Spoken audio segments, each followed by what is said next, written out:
Who there, wanderer? Stay thy course a moment to indulge an old man. Elminster? The very same, Gale. And a fair bit miffed he is, too, finding himself forced to expose his best pair of boots to so many miles of country road on your behalf.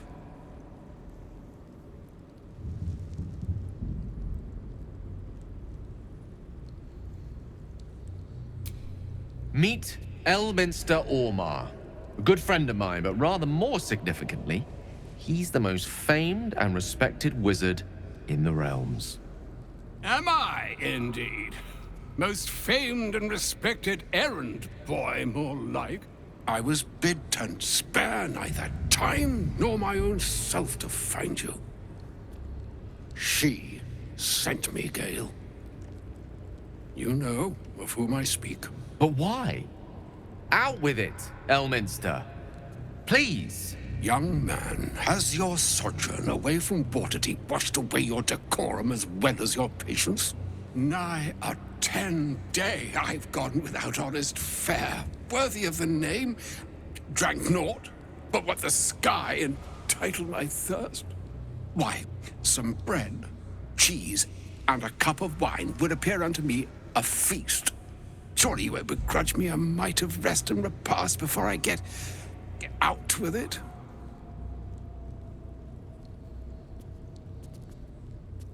Oh, for the love of...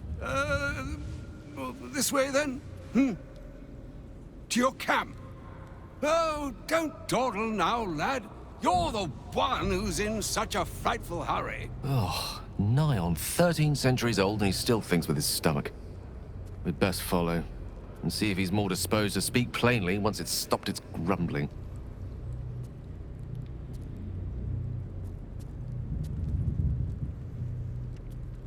A wise choice. Better to indulge your curiosity than Elminster's appetite.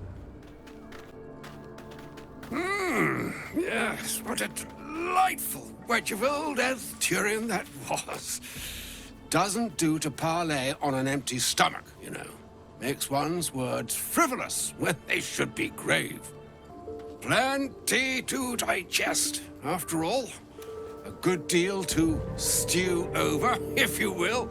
Words ladled with import should be savored so as to better absorb their meaning. Wouldn't you agree? Elminster! Right. You see,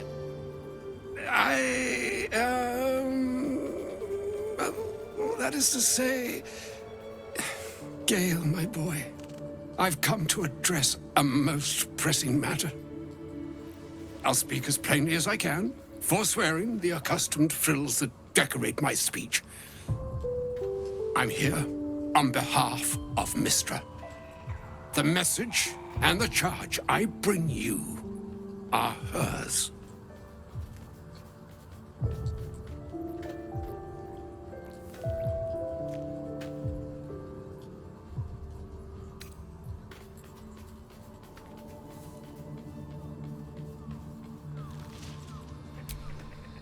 Thank you for that most considerate reminder. You know where you went wrong, Gale. No, we needn't dwell on that here and now. But even so, you're to be given a chance of redemption. Mystra would consider... forgiveness? She would consider what she considers to be forgiveness. Mystra is aware of the misadventures that have befallen you both. She knows of your strife with the Absolute, that most insidious of evils.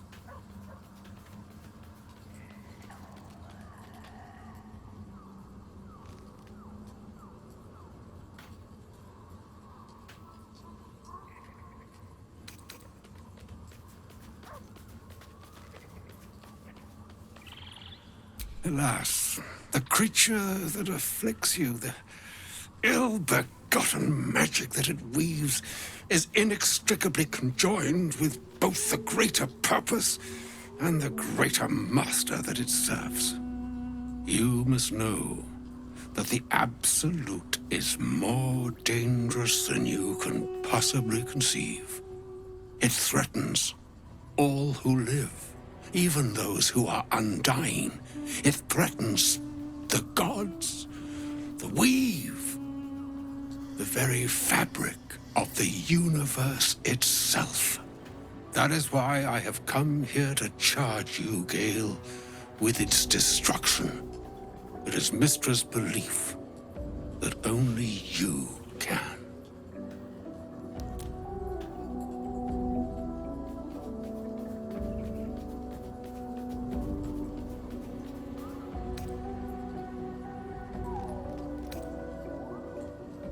The orb. Precisely. Mystra has granted me the power to stop the clock, as it were, on the orb's rush to overpower you. Instead, you will be able to unleash its lethal combustion at will. Interesting. This could be help, or hindrance.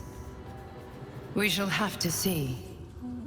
You must find the heart of the Absolute, whatever that may be, and use yourself as the catalyst that will burn it from this world.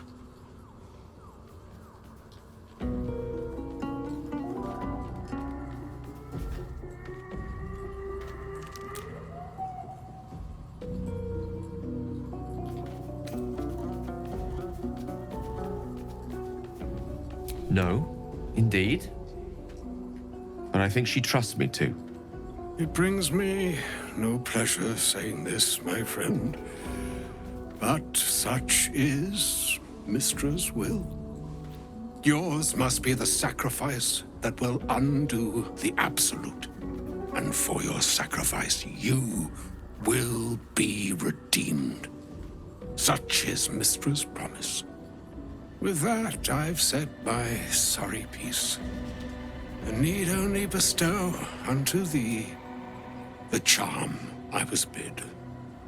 Mina hastra mistrariel, Italion, thras annas dithra.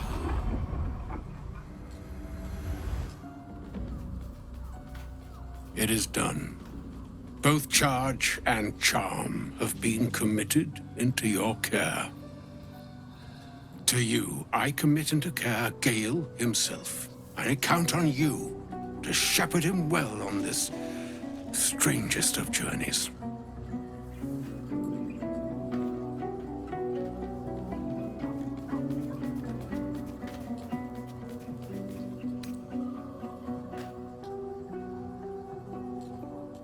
Or some other fortune altogether.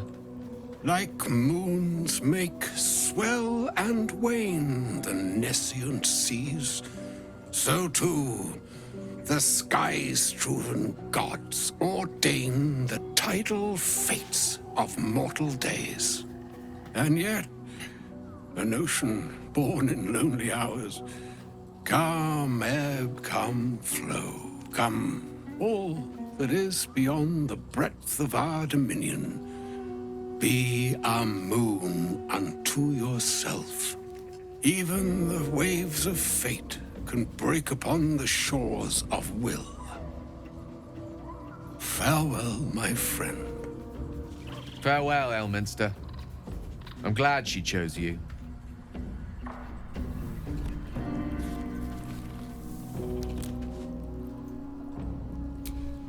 An audience with Elminster is never less than memorable.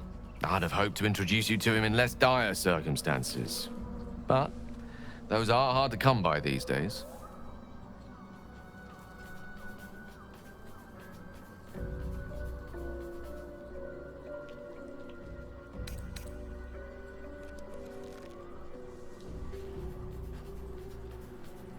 It's not a demand he wanted to make of me.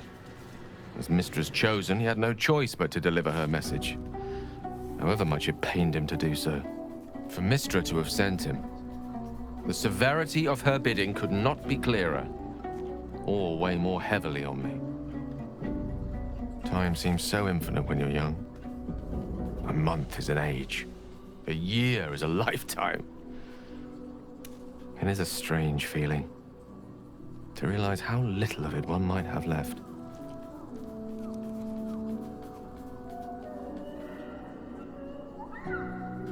Of course, you offer the clearest solution to our problem. All I have to do is find the right place and time, close my eyes, and let go. Then the slate will be clean. Wrongs will be righted, the absolute will be gone, and I along with it.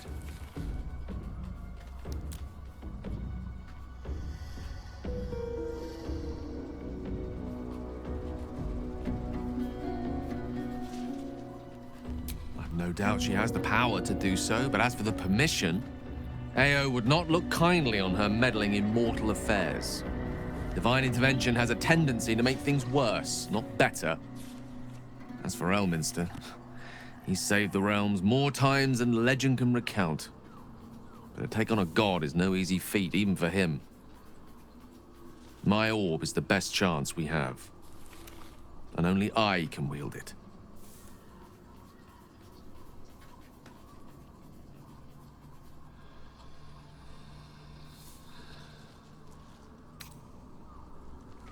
If there was, I'm sure the goddess of magic and the greatest wizard who ever lived would have identified it. But alas, only one solution is offered. That remains ahead of us for now. The heart of the Absolute must be discovered before I can stop its beating.